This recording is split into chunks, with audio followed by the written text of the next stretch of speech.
Halo, assalamualaikum warahmatullahi wabarakatuh. Jumpa lagi dengan Debat Seru TV. Apa kabar rekan semua? Semoga Anda semua dalam keadaan sehat walafiat, bahagia, tenang, aman, nyaman, dan tidak dalam keadaan susah ya. Baiklah, di video kali ini saya ingin mengomentari atau menanggapi ceramah dari seorang pendeta Kristen bernama Harry Jen Ikim ya, atau Harry Kim aja disingkatnya ya, yang dia dalam suatu khotbahnya entah di mana dia menyinggung-nyinggung tentang Islam lah. Oke, untuk lebih jelasnya kita saksikan videonya, nanti saya akan respon. Mari bersama. Saudara, jangan mualaf. Jangan mualaf. Kenapa? Kamu pasti dipoligami. Sekalipun di dunia tidak dipoligami, tetapi iman mereka mengajarkan apa? Di surga pun. So itu belajar apologetika ya. Ikuti ya. Nanti kita bikin komunitas. Tetapi bagaimana? Saya beritahu, kalian harus belajar apologetika. Tolong hamba Tuhan dengar ini. Saya sudah hampir 2 tahun di apologetika di channel saya. Sudah hampir 50.000 subscriber. Setan lagi stres, tapi gereja banyak yang tidur. Kenapa stres? Dengan cara takiyah, dengan cara bohong, dalam waktu detik, ketahuan. Ketahuan. So itu jangan goncang imanmu kalau ada yang ngaku-ngaku mantan pendeta, mantan pastor, yang jadi ustadz, pembohong semuanya. Ngomong dan hinaan-hinaannya apa, saudara? Yesus itu suaminya Maria Magdalena. Yesus waktu naik keledai, kelaminnya keledai dipegang-pegang, kurang ajar sekali. Mungkin karena mereka malu. Mungkin mereka malu dengan yang namanya hadis Tirmizi 1375. Barang siapa menggauli binatang tidak apa-apa, itu ada di sana. Ya. Ngeri saudara di sana. Kapan-kapan kita ngomong kembali lagi hamba Tuhan. Oke ya, itulah ceramahnya dari Harry Kim yang menurut saya sangat ngeri ya, ngeri sekali ya. Karena dia memulainya dengan mengatakan atau menyerukan tepatnya agar jangan mualaf ya. Karena kalau kamu mualaf, kamu pasti dipoligami ya. Meskipun di dunia ini kamu tidak dipoligami, namun nanti di akhirat kamu pasti dipoligami ya, kata beliau. Tentunya seruan ini dikhususkan untuk kaum wanita Kristen ya, agar jangan coba-coba masuk agama Islam jika kamu tidak ingin dipoligami nantinya, baik di dunia ini. Apabila di dunia tidak dipoligami, di akhirat pasti kamu dipoligami ya. Ini Pak Pendeta ini rupanya kalau dianalogikan sebagai seorang pebisnis atau pemilik produk ya, dia ini tipikal orang yang menjelek-jelekan produk orang lain agar konsumennya tetap bertahan memakai produknya ya. Ya, ini kan sebenarnya cara marketing yang tidak etis ya, cara untuk mengkeep pelanggan dengan cara yang tidak etis ya. Misalkan saya memproduksi atau jualan minuman dingin ya, dan saya punya pesaing yang juga menjual minuman dingin dan beda merek ya. Nah, saya sudah mempunyai pelanggan ya. Nah, untuk mempertahankan pelanggan saya agar terus membeli minuman dingin saya dan tidak pindah ke pesaing saya, maka saya jelek-jelekin pesaing saya jelek-jelekin produknya, bahwa produknya dia itu tidak higienis ya, dan juga sudah banyak yang kadaluarsa ya. Jadi kalau kamu minum minuman dingin pesaing saya, maka kamu bisa sakit perut, bisa macem-macem deh. Pokoknya saya jelek-jelekin ya, agar para pelanggan saya tidak pindah ke lain hati ya. Nah, ini bagi saya tipe memasarkan atau mempertahankan pelanggan dengan cara yang tidak etis ya, sangat tidak etis ya. Kita tidak boleh menjelek-jelekan pesaing kita ya, semata-mata untuk mempertahankan pelanggan kita ya. Yang harus kita lakukan adalah menunjukkan kualitas dari produk kita, bahwa produk kita ini memang superior ya. Ya, apapun kelebihannya ya dari produk kita, itu yang harus kita expose agar pelanggan kita pun juga tetap bertahan ya. Andai kata mereka ingin mencicipi produk produk pesaing saya ya, silakan. Apabila memang ternyata produk saya lebih baik, tentu pelanggan saya itu akan kembali lagi ya dan akan meninggalkan pesaing saja. Dan ternyata apabila produk pesaing saya lebih baik dibanding saya, ya saya harus siap-siap kehilangan seorang pelanggan. Itu saja sih intinya ya. Ini kan nggak perlu kita terus merasa berat hati ya apabila ada yang meninggalkan ya, agama kita ya. Ya itu urusan Tuhan ya, karena nah kan kita yakini bahwa agama ini adalah miliknya Tuhan ya. Tuhan yang memiliki agama ya. Nah, jadi kalau ada orang yang meninggalkan agama, sejatinya mereka meninggalkan Tuhan, bukan meninggalkan kita ya. Ya, kita nggak perlu ya, macem-macem marah-marah ya, karena sejatinya bukan kita yang ditinggalkan, namun Tuhan yang dia tinggalkan. Dan dia akan mendapatkan hasilnya, dampaknya nanti di akhirat kelak. Jikalau agama kita yang benar ya, agama kita yang benar, maka mereka akan masuk neraka ya. Ya, namun jikalau ternyata agama kita yang salah, namun agama yang dia tuju itu yang benar, maka ya dia yang akan masuk surga ya, kita yang bisa masuk neraka ya. Itu saja kan logikanya kan ya. Namun sebagai muslim saya meyakini bahwa agama saya yang benar ya.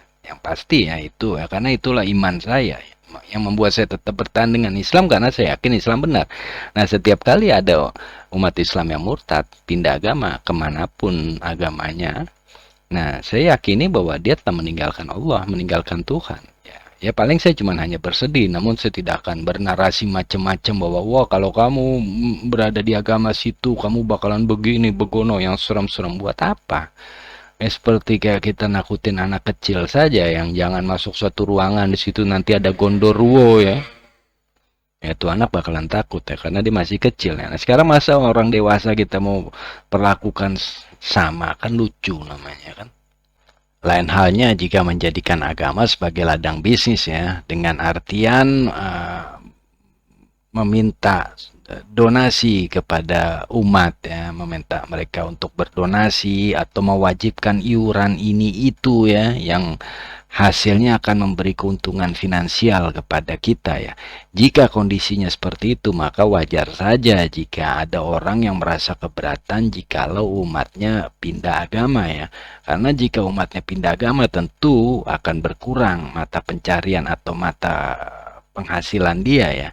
Jika satu, nah biasanya kalau udah satu keluar itu akan diikuti yang lain gitu ya. Nah, kalau udah satu keluar, 2, 3, 4, 5 dan seterusnya ya, tentu bisa tekor nanti, maka pendapatan akan berkurang. Nah, ini jikalau kondisinya menjadikan agama sebagai bisnis ya, tentu saja orang yang merasa dirinya sebagai pendakwa, sebagai tokoh agama yang selama ini mendapat keuntungan finansial akan sangat keberatan jika ada yang pindah, dan mereka akan bernarasi macam-macam ya, kayak nakut-nakutin, mengancam, ngejelek-jelekin agar umatnya tetap ya berada di dalam agama yang dia peluk ya. Dan kedua, mengenai tadi dia mengangkat hadis Tirmizi ya, Tirmizi 1375 ya, 1375 yang mengatakan bahwa menggauli binatang itu hukumnya oke-oke saja ya. Ini untuk lebih jelasnya saya bacakan saja hadisnya ya. Dari Sofyan As-Sauri telah meriwayatkan dari Asim dari Abu Ruzain dan dari Ibnu Abbas bahwa ia pernah berkata, barang siapa menggauli binatang maka tidak ada hukuman atasnya ya. Ya, ini hadis ini berbunyi memang seperti itu ya, bahwa memang tidak ada hukumnya menggauli binatang ya. Nah, ya mungkin memang dalam Islam pada saat hadis ini ada ya, atau dikeluarkan ya, nah, itu memang tidak ada hukum menggauli binatang ya. Namun kalau kita lihat ke hadis berikutnya yaitu Tirmizi 1455, ini bertolak belakang dengan hadis yang sebelumnya ya, bahwa di hadis Tirmizi 1455 Rasulullah mengatakan yang bunyinya adalah bahwa Nabi Shallallahu Alaihi Wasallam bersabda, siapa saja yang kalian jumpai bersetubuh dengan binatang maka bunuhlah dia. Dia di sini adalah pelakunya, dan bunuh hewan yang jadi korban dari pelakuan si pelaku tadi ya. Jadi mungkin ya kalau saya melihat dari data hadis Tirmizi 1375 1375 dan Tirmizi 1455 ya. Ini saya analisa saja ya. Mungkin yang di 1375 ini belum ada hukumnya pada saat itu ya. Memang belum ada hukumnya dari Nabi Muhammad, belum mendapat wahyu. Sehingga Nabi mengatakan barang siapa menggauli binatang maka tidak ada hukuman atasnya. Dan kemudian turun wahyu dan disampaikan oleh Nabi Muhammad dan diredaksi dalam Tirmizi 1455 dan juga Abu Dawud 4464 dan Ibnu Majah 2564 yang bunyinya yaitu barang siapa yang kalian jumpai bersetubuh dengan binatang maka bunuhlah dia dan bunuhlah hewan yang jadi korbannya. Jadi di sini Pak Ikim bahwa kalau Bapak membaca hadis yang 1375 tadi yang tidak ada hukumnya, itu menurut saya adalah pada saat belum ada hukum tentang itu ya. Karena ini persetubuhan dengan binatang ya. Dan dalam Islam hanya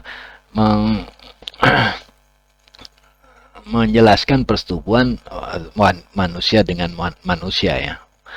Pada saat hadis atau ukhrujnya hadis Tirmizi 1375, menurut analisa saya bahwa memang belum ada hukumnya. Nah, ketika Tirmizi 1455 sudah ada hukumnya, sehingga Nabi mengatakan bunuhlah pelakunya dan hewan yang menjadi korbannya, Pak Ikim. Dan juga Pak Ikim, kalau saya lihat dari ceramahnya tadi ya, sepertinya ada ketakutan bahwa orang Kristen akan habis nantinya karena pada mu'alaf ya. Dan dia juga bahkan memfitnah bahwa semua yang mengaku mantan pendeta itu bohong semua, ucapannya bohong semua. Ini saya tidak setuju ya, karena memang benar-benar ada pendeta yang jadi mu'alaf ya. Seperti Pak Pendeta Dance Mumek dan sebagainya. Itu memang backgroundnya pendeta ya. Dan juga Agustan yang kemarin itu juga seorang pendeta ya, kok Agustan yang sudah Allah yarham, semoga Allah memaafkan salah dan silafnya ya, itu juga seorang pendeta dan diakui kependetaannya itu bukan omong kosong ya. Nah, jadi Pak Harikim memang orang kalau lagi panik ya, lagi panik karena mungkin populasi umat Kristen yang dilihat oleh Pak Harikim ini semakin berkurang dan Pak Harikim melihat begitu banyak mu'alaf ya.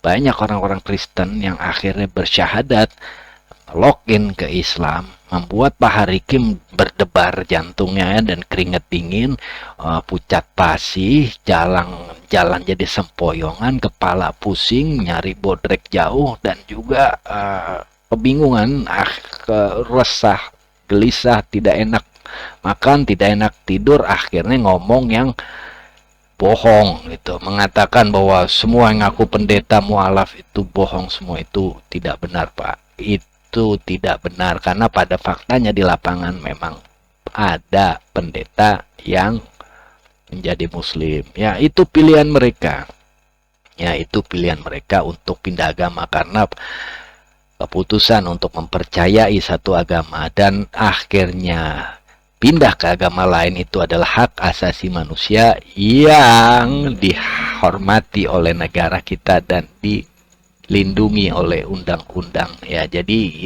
jangan kita mencela bahwa orang tersebut hanyalah bohong-bohongan, akal-akalan ya. Walaupun mungkin ada ditemui orang yang ngaku-ngaku mantan pendeta ternyata tidak, yaitu bisa jadi ada, dan hal itu juga ditemui oleh kami umat Islam, di mana kami menemukan ada orang-orang yang ngaku ustadz ya, kiai, ulama ya, guru besar, imam besar dan sebagainya, terus murtad. Itu kami dapati mereka bohong juga ya, walaupun saya nggak bilang semua ya, kami dapati mereka juga banyak yang berbohong seperti yang dikoleksi di channelnya Pak Manu Bulu yang entah kemana sekarang ya.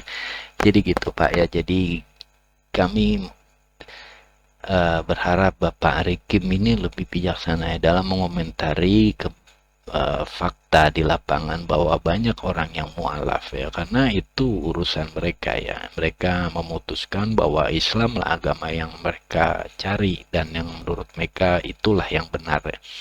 Bagi Bapak, Islam agama yang tidak benar itu juga keputusan Bapak. Jadi kita saling menghargai saja dan jangan terlalu panik ya. Kalau memang Kristen agama yang benar ya bagi Bapak, meskipun seluruh dunia semua mualaf, harusnya Bapak tidak perlu panik ya. Karena itu sudah diatur ya oleh Tuhan ya.